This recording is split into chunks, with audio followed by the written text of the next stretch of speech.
Partia Demokratike kërkoi përjashtimin e Ilir Osmailit nga Komisioni i Ankesave dhe Sanksioneve në KQZ me argumentin se mban njëkohësisht edhe postin e këshilltarit të presidentit Bajram Begaj dhe cilësohet si përfshirje drejt për drejt e kreut të shtetit në procesin zgjedhor. Gjatë mbledhjes së KAS për shqyrtimin e ankimimit të Partisë Demokratike për rezultatin zgjedhor në Shkodër, përfaqësuesi ligjor i Demokratëve Marash Logu kërkoi përjashtimin e Osmailit nga vendimarrja, referuar edhe e qetjeve të raportit të OSBE-ODIR të shkrirjes së shtetit dhe Partisë Socialiste në këtë zgjedhje.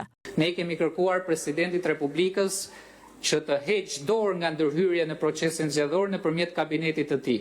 Një për elementeve kryesore të procesit rregull ligjor është panshmëria. Ndërkohë që ne këtu po kërkojmë që të na garantohet një proces i rregullt ligjor. Ne as po ju kërkojmë ju në fakt që ta largoni antari nga detyra, se nuk është kompetenca e këtij komisioni që të shkarkojë një antarin të tij. Kompetenca e këtij komisioni është kur vëren arsye serioze një anshmërie, siç është rasti në vlerësimin ton, duhet të vendosë përjashtimin nga shqyrtimi i atyre kërkesave. Por pavarësisht fakteve, KAS e rrëzoi kërkesën me pretendimin se nuk është në kushtet e shkeleve ligjore. KAS, pasi shqyrtoi kërkesën e paraqitur nga pala ankuese, e rrëzoi këtë, pasi nuk kemi në asnjë nga kushtet e parashikuara nga neni 30 i kodit të procedurës administrative. Gjatë kohës që diskutoi kërkesa jonë për përjashtim, antari për cilin kërkoi përjashtim ishte i pranishëm në sallë? Jo, se ne dolem jashtë, pritëm këtu jashtë dhe në fakt antari ishte brenda. Se s'ka kuptim që antari po themi qëndroi brenda, ndërkohë që diskutohet kërkesa për përjashtimin e tij. Se vendimarrjen tuaj, vlerësimin tonë në shkeljet kushtetutës dhe të ligjit për mos përjashtimin e antarit Ilirian Osmailit, për ne ai është i përjashtuar dhe nuk do t'i përgjigjemi asnjë pyetje, asnjë sqarimi dhe nuk do kemi asnjë lloj komunikimi me këtë antar. Ndërkohë në këtë seancë, PD paraqiti të gjitha provat për problematikat dhe shkeljet zgjedhore në zgjedhjet e 11 majit në qarkun e Shkodrës, nga përdorimi i administratës dhe burimeve publike deri tek blerja e votave përmes bandës e krimit.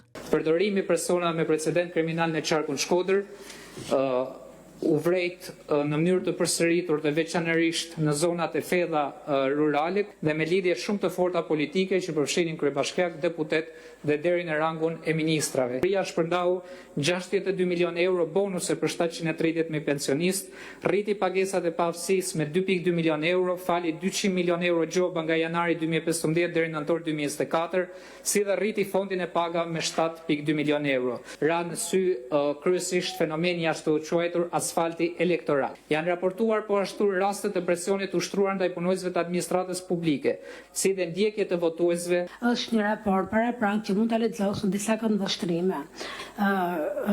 Hipoteze, një rast i mbeti pa provuar, pra se nuk provohet saktësisht. Dhe themi tani që raportet parapraket ose OSBE-ODIR-it bazohen thashë theme. Debate pati edhe për manipulimin e votës së diasporës, sidomos në shtetin e Greqisë. Shohim në fakt që për shembull te rasti i Greqisë ka ndodhur ajo që nuk ka ndodhur as brenda vendit dhe as jashtë vendit. Për shembull, në votimin brenda vendit, Partia Demokratike ka fituar në raport me Partinë Socialiste 40.08%, në raport me 37.61% Partisë Socialiste. Në votimin jashtë vendit, Partia Demokratike ka fituar sërish 42.27% raport me Partinë Socialiste me 40.1%. Pra Partia Socialiste në Greqi, në votat e Greqisë, ka specifikisht 10% më shumë se votat brenda vendit në përqindje dhe 7% më shumë se votat e diasporës.